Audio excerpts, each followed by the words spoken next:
നമസ്കാരം. ലോക്സഭാ തെരഞ്ഞെടുപ്പിൽ NDA വിജയിച്ചാൽ ബീഹാർ മുഖ്യമന്ത്രി സ്ഥാനം രാജിവെച്ച് നിതീഷ് കുമാർ കേന്ദ്രമന്ത്രി ആയേക്കുമെന്നുള്ള അഭ്യൂഹങ്ങൾ ശക്തമായിരിക്കുന്നു.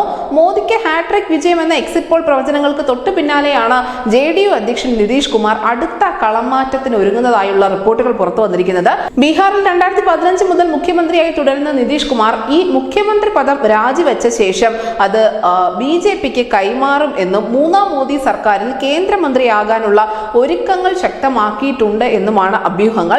2 ദിവസത്തെ സന്ദർശനത്തിന് വേണ്ടി ഇന്നലെ ദില്ലിയിലെത്തിയ നിതീഷ് കുമാർ പ്രധാനമന്ത്രി നരേന്ദ്രമോദിയെയും ആഭ്യന്തരമന്ത്രി അമിത്ഷായെയും നേരിട്ട് കണ്ടിരുന്നു.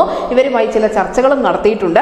അതേസമയം ചികിത്സാ ആവശ്യങ്ങൾക്ക് വേണ്ടിയാണ് നിതീഷ് കുമാർ രാജ്യ തലസ്ഥാനത്ത് എത്തിയത് എന്നാണ് JDU നൽകുന്ന ഔദ്യോഗിക വിവരം. 40 സീറ്റുകളുള്ള ബീഹാറിൽ ഇത്തവണ 29 മുതൽ 33 വരെ സീറ്റുകൾ BJPയും JDUവും അടങ്ങുന്ന NDA സഖ്യം നേടും എന്ന് തന്നെയാണ് എക്സിറ്റ് പോളുകൾ പ്രവചിക്കുന്നത്.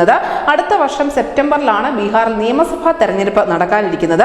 അതേസമയം ബീഹാറിലെ BJP പ്രവർത്തകർക്ക് ഈ വാർത്ത ഒരേ സമയം തന്നെ ദുഃഖവും സന്തോഷവും സമ്മാനിക്കുന്നുണ്ട്. കാരണം ദീർഘകാലമായുള്ള പാർട്ടിയുടെ സ്വപ്നമാണ് പൂവണിയാൻ പോകുന്നത്. അതിന്റെ സന്തോഷം ഒരു വശത്തുണ്ട്. പക്ഷേ ഈ മുഖ്യമന്ത്രി പദം BJPയിലേക്ക് വരുമ്പോൾ അതിന് ഏറ്റവും അർഹനായിരുന്ന ബീഹാറിലെ BJPയുടെ നട്ടല്ലായിരുന്ന സുശീൽ കുമാർ മോദി ഇല്ല എന്നുള്ള സങ്കടം മാത്രമേ അവരെ അലട്ടുന്നുള്ളൂ. എന്തായാലും നിതീഷ് കുമാറിന്റെ ഭാഗത്ത് നിന്നും ഒരു വലിയ സസ്പെൻസ് ഉടൻ തന്നെ പ്രതീക്ഷിക്കാം. കാരണം കേന്ദ്രമന്ത്രി പദം തന്നെയാണ് ഇപ്പോൾ അദ്ദേഹം ഉന്നം വെച്ചിരിക്കുന്നത്. അതുകൊണ്ട് തന്നെ ഈ ലോക്സഭാ തെരഞ്ഞെടുപ്പിന്റെ ഫലങ്ങൾ പുറത്തു വന്നതിന് ശേഷം ബീഹാർ രാഷ്ട്രീയത്തിൽ ഉണ്ടാകാൻ പോകുന്ന മാറ്റങ്ങൾ വളരെ വലുതായിരിക്കും. News desk city Malayalam.